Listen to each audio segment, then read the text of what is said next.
Ako po yung nananawagan sa ating legislative branch ng government, sa ating mataas na kapulungan at sa ating mababang kapulungan ng Kongreso para po matigil na ang pagnanakaw sa kaban ng bayan ng mga ganid, swapang, makakapalang muka.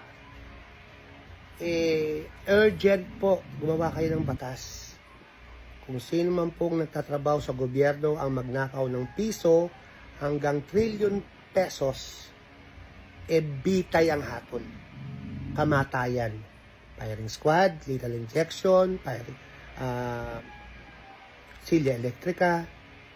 Gawin nyo po yan. Sana po gawin nyo. Kasi yung death penalty, ayaw nyo eh. Dahil kasama doon ang plunder eh. Ngayon, gawin nyo po ngayon yan. Para pong awa nyo na po. Para po matigil na po ito. Matagal nyo na pong ginagawa ito eh. Titus pa lang kami, nagnanakaw na kayo. Wala kayong kabusugan.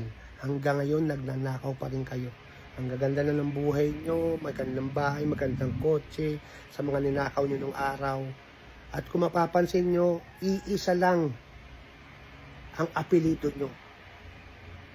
Lolo nyo, tatay nyo, kapatid nyo, pinsan nyo, kayo ang nagnanakaw mula noon hanggang ngayon sa gobyerno.